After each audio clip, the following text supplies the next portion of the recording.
What's good, YouTube?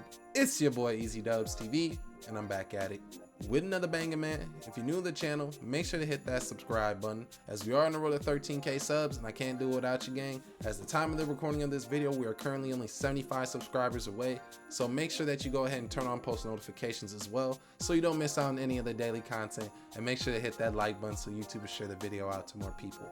And one last thing, please, I cannot stress this enough. Make sure to go on over to Twitch, download the app. We have mad fun over there. We got song requests, we react to a lot of different content, and we grow the community over there as well. I am a Twitch affiliate, so please. And we got subscriptions hooked up over there, so we got emotes, man. We got the works.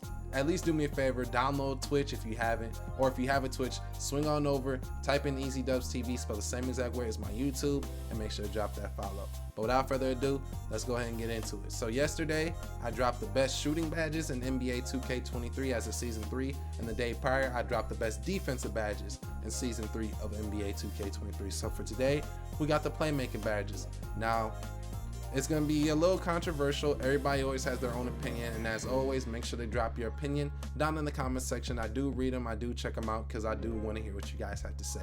That long intro out the way, let's go ahead and get into it. First badge up, we got post playmaker. It's going into D tier.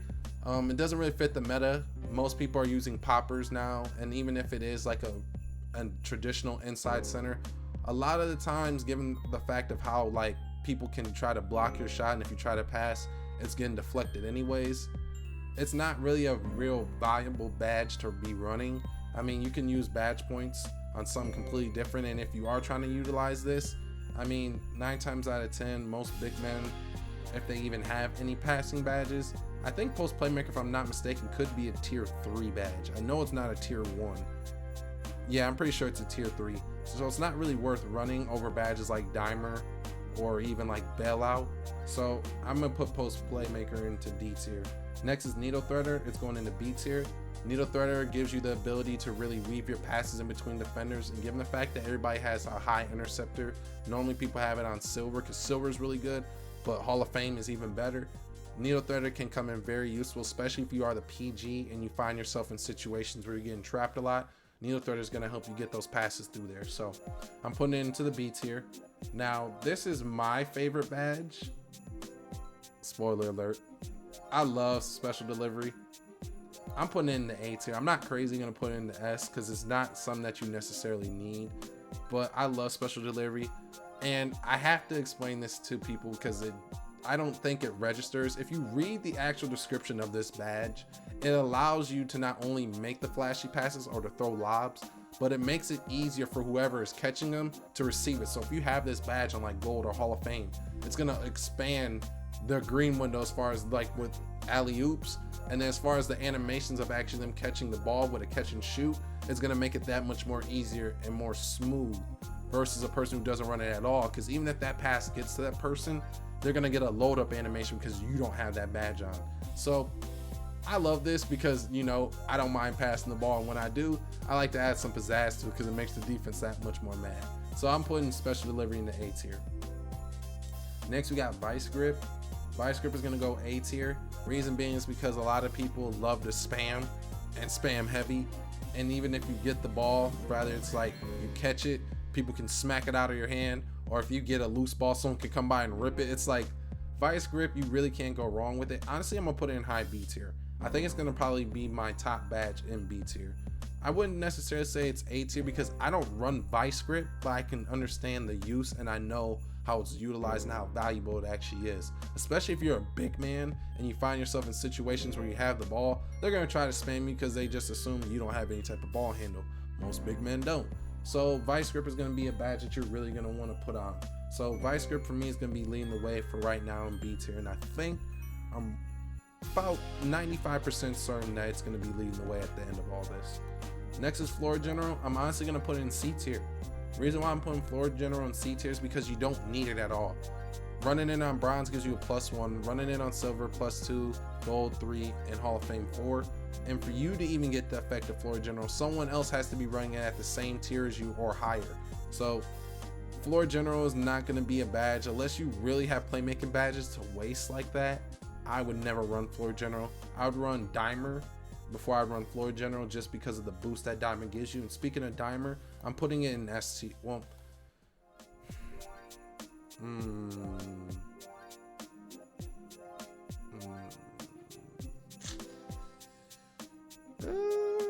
yeah, I'm gonna put it in A tier. Reason I'm putting dimer in the A tier is because it does give you a boost. I notice when people, especially running with randoms a lot, I see the full effect of dimer, and I always have it at least on bronze to just give my teammates a little bit of a boost. There's a myth out there that people think that dimer messes up your jump shot, but I don't think so, especially with these randoms. I really don't think so. So putting dimer on bronze isn't necessarily a bad idea. And I don't know the actual percentages of what the boost is in between the tiers of badges, like bronze to silver, silver to gold, but I do notice the difference. And when I play with randoms, like I can run it on bronze, they miss a lot. I run it on silver, it's kind of like in the middle. And then when I run with like complete randoms and I have it on gold, unless they really choke their shot, most of the time they make, and I've even seen my teammates make whites, and I know part of it has to be from the boost from dimer. So dimer's a good badge to use as well. Break starter, I'm putting in B tier behind needle thrower though. Break starter is going to be essential for any center that is trying to throw an outlet pass off of a defensive rebound. I can't stress this enough. I see centers try to throw the ball, and I could be wide open running down the middle of the court. I don't even necessarily have to be by the other team's basket already, and that ball goes flying out of bounds, or it's like a really sloppy bad catch animation. It's because they don't have break starter. So if you are a center, take my advice, at least get your pass accuracy up to a 76 so you get the LeBron James passing style, and you at least get gold break starter, because you can't go wrong with it. If you're gonna have any playmaking badges, you're gonna want to use it for break starter, vice grip, and then dimer. Other than that, as a big man, you don't really need no playmaking badges, honestly. Ankle breaker, I'm putting in D tier. It breaks my heart to put ankle breaker in the D tier, because as you guys know, I love ISO and I love creating my own shot. But 2K has nerfed not only dribbling, but ankle breaker into the freaking ground. I can make a whole nother video about when this all start to go downhill as far as ankle breakers go, but ankle breaker does not work at all. You get a couple of stumbles, but I can argue that it's not worth you wasting your badge points, because the percentage of you getting a stumble, even when this is on Hall of Fame, and we should have all known that ankle breaker was going to be bad when it didn't take a high ball handling rating to get this badge on Hall of Fame. So it breaks my heart, but ankle breaker is going into D tier. Next is bailout, which is easily going to be S tier. It's hands down probably the best budget badge you can get in the game, just on bronze alone.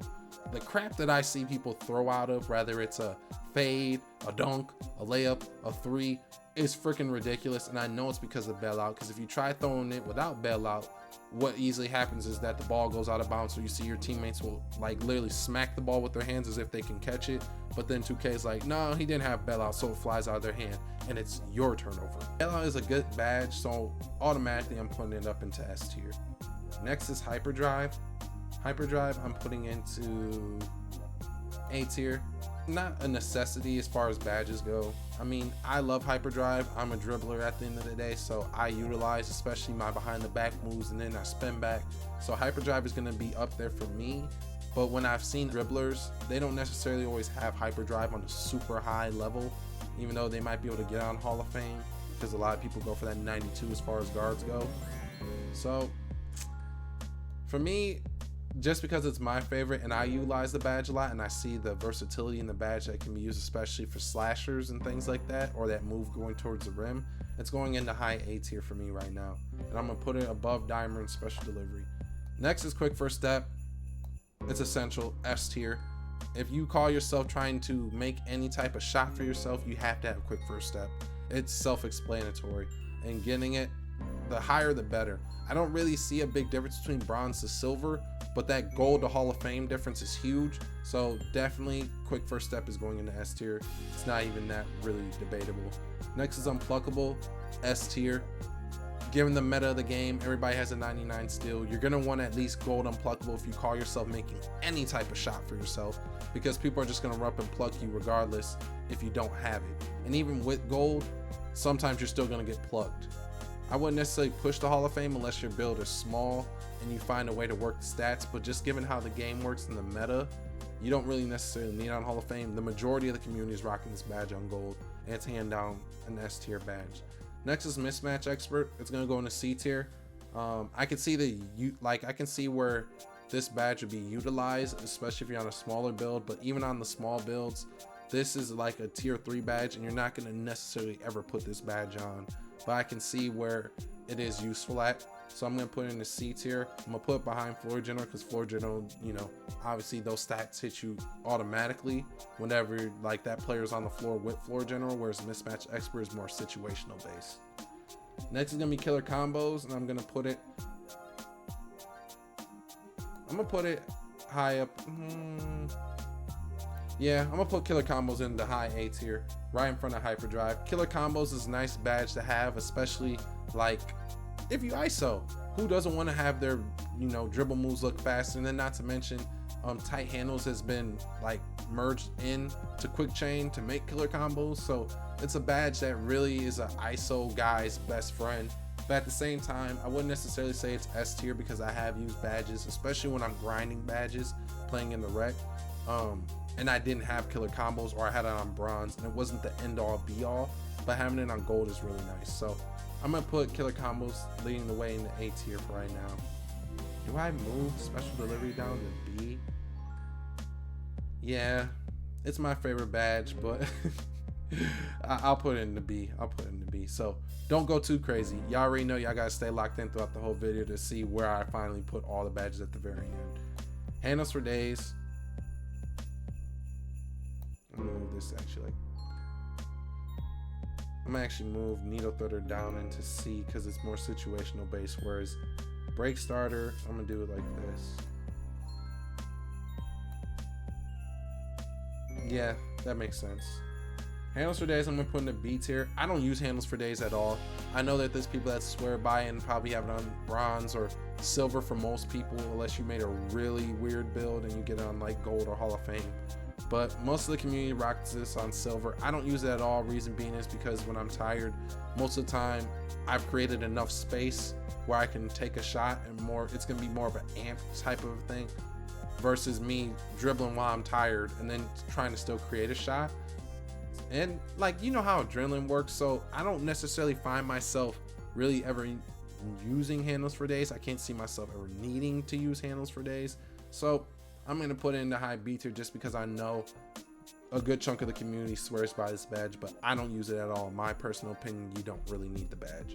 And then Clamp Breaker, this is another one that I don't use, but I know people who use it, and to give it the rightful respect that it deserves, I'm gonna put it above Hyperdrive, but I'm not gonna put it before Killer Combos in the A tier. Clamp Breaker is gonna just help you create that space and getting past the defender and getting more blow by animations. So this is gonna be more of like a slasher's best friend. This comboed with Hyperdrive versus Killer Combos comboed with Hyperdrive is probably gonna be better for my slashers out there than it would be for my ISOs 3 hunters, which would be, you know, Killer Combos Hyperdrive combo.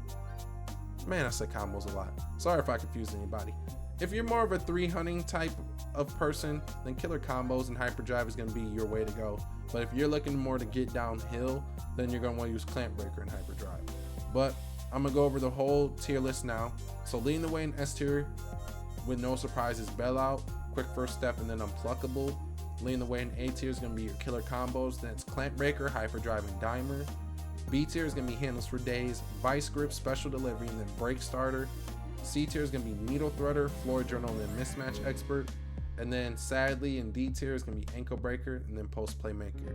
But hey, that is going to be my official best playmaking badge tier list as of season 3 in NBA 2K23. If you found the video informative, make sure to go ahead and hit that like button so YouTube will share the video out to more people. Make sure to turn on post notifications so that way you don't miss out on any of the daily content. Go on over to Twitch. I can't stress this enough. Make sure you type in EazyDubsTv, spelled the same exact way as my YouTube, because we do get lit in the daily live streams. It's just that simple. But hey, until later on today, y'all, where you can definitely catch me in the live stream, it's been your boy EazyDubsTv, and I'm signing off, y'all. Y'all be easy, man. Peace.